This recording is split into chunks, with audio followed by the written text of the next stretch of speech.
हरे कृष्णा, जय जय श्री राधे। प्यारे मित्रों, स्वागत है आप सभी का आपके प्यारे यूट्यूब चैनल श्री राधे पर। तो फ्रेंड्स, कैसे हैं आप सब? आई होप आप सब बहुत अच्छे और स्वस्थ होंगे। सामने अपने नन्हे पार्थ, काका माधव, तुलसी महारानी जी और दो शालिग्राम जी आप देख रहे हैं। एक जो है चाची जी के नए शालिग्राम जी है और राधा रानी को आप देख रहे हैं। देखकर नमस्कार कीजिए। तो आज हम पढ़ने जा रहे हैं कार्तिक स्नान का हम जो है 26वां अध्याय पढ़ने जा रहे हैं। बोलो श्री हरि विष्णु भगवान की जय। लक्ष्मी मैया की जय। सूत जी कहने लगे कि भागीरथी के वंश में सौरदास नाम का एक राजा हुआ, जिसका पुत्र मित्रसह था। मित्रसह गुरु वशिष्ठ जी के श्राप से राक्षस हो गया, परंतु गंगा जल के प्रभाव से वह भी भगवान के परम पद को प्राप्त हुआ। ऋषि पूछने लगे कि सूत जी, गुरु वशिष्ठ ने किस कारण से श्राप दिया, सो आप कृपा करके कथा विस्तार पूर्वक कहिए। तब सूत जी कहने लगे कि ऋषियों, एक समय अति धर्मज राजा सौरदास को साथियों सहित शिकार खेलने के लिए वन में गया। वहां पर अनेक मृगों का शिकार किया।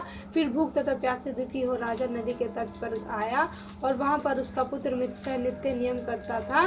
राजा ने रात्रि वहीं पर ही बिताई। प्रातः काल होते ही वहां से उठकर फिर शिकार की तलाश में चल पड़ा। कुछ दूर जाकर राजा ने देखा कि पर्वत की कंदरा में एक व्याघ्र और व्याघ्री मैथुन कर रहे थे। राजा ने उनको देखते धनुष बाण पर चढ़ाया और उन पर छोड़ दिया। बाण के लगते ही व्याघ्री घायल होकर वहीं पर गिर पड़ी और फिर थोड़ी देर बाद मर गई। तब व्याघ्र राक्षस रूप धारण कर बड़े क्रोध में आकर कहने लगा कि हे राजन, तुमने मेरे साथ बड़ा अन्याय किया है, इसका बदला मैं तुमसे अवश्य लूंगा। ऐसा कहकर यह राक्षस अत्यंत दुखित हुआ। तत्पश्चात राजा ने अपनी नगरी में आकर संपूर्ण वृत्तांत अपने मंत्रियों से कहा। कुछ समय बीतने पर राजा सौरदास ने मुनियों को बुलाकर अश्वमेघ यज्ञ किया और फिर गुरु वशिष्ठ जी ने विधि पूर्वक ब्रह्मादि देवताओं को हवि देकर यज्ञ समाप्त किया। फिर स्नान करने के लिए नदी के तट पर चले गए। इतने में वही राक्षस, जिसकी राक्षसी का राजा ने वन में मार दिया था, क्रोधित होकर अपना बदला लेने के लिए वहां पर आया और गुरु वशिष्ठ जी को वहां पर न देख उन्हीं का रूप धारण कर राजा से कहने लगे कि राजन, हम मांस खाएंगे, अतः हमारे लिए मांस बनवाएं, हम स्नान करके अभी आते हैं। इतना कहकर वह वहां से चला गया। फिर उसी राक्षस ने रसोइये का रूप रखकर राजा को मनुष्य का मांस पकाकर दिया। जब वास्तविक गुरु वशिष्ठ जी स्नान करके वापस आए तो राजा ने सोने के स्थान में सजा हुआ मांस मिश्रित भोजन उनके आगे परोस दिया। तब गुरु जी ने ज्ञान दृष्टि से मनुष्य के मांस का भोजन जान लिया और क्रोध युक्त होकर राजा को श्राप दिया कि हे राजन, तुमने हमको मनुष्य का मांस खिलाने की चेष्टा की, राक्षसों का भोजन दिया, सो तुम राक्षस हो जाओ। तब राजा ने कहा, हे गुरुदेव, आपकी आज्ञा से ही ऐसा भोजन बनवाया गया है। यह सुनकर वशिष्ठ जी ने ज्ञान दृष्टि से राक्षस द्वारा राजा के चले जाने का संपूर्ण वृत्तांत जानकर राजा को बताया। तब राजा ने क्रोधित होकर अंजलि में जल लिया और कहा कि अब आपने अकारण मुझको श्राप दिया है, इस कारण मैं भी आपको यह श्राप देता हूँ। जब राजा श्राप देने के लिए तैयार हुआ तो उसकी रानी दमयंती कहने लगी, आप क्षत्रिय के पुत्र हैं, क्रोध को त्याग देवे, जो भोग आपके भाग्य में लिखा है। जब राजा श्राप देने के लिए तैयार हुआ तो उसकी रानी यमदंती कहने लगी, आप क्षत्रिय के पुत्र, क्रोध को त्याग देवे, जो आपके भाग में लिखा है होगा उसको भोगे। जो मनुष्य गुरु से हुंकार तुंकार करता है वह वन जाकर ब्रह्म राक्षस होता है।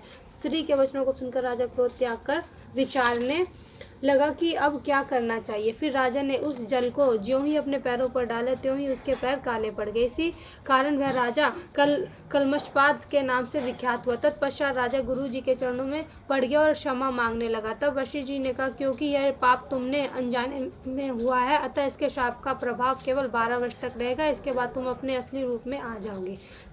अनेक वर्ष तक राजभोग का गंगा जल के प्रभाव से ज्ञान प्राप्त करोगे, तब भगवान विष्णु की सेवा करते हुए अनंत काल में परम शांति को प्राप्त हो जाओगे। इतना कहकर गुरु वशिष्ठ जी अपने आश्रम में चले गए और राजा राक्षसी देह को प्राप्त हो गए।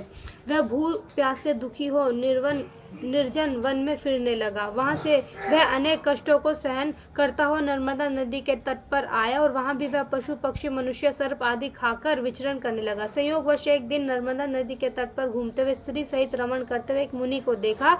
भूख से पीड़ित होने पर जैसे ही व्याघ्र मुनि को पकड़ लेता है उसी प्रकार उसने मुनि को पकड़ लिया। उसकी स्त्री ने जब अपने पति को राक्षस के हाथों में देखा, वह राक्षस देहधारी राजा के आगे हाथ जोड़कर विनय पूर्वक बोले कि आप मेरे पति को मत बोली कि मेरे पति को आप मत मारो।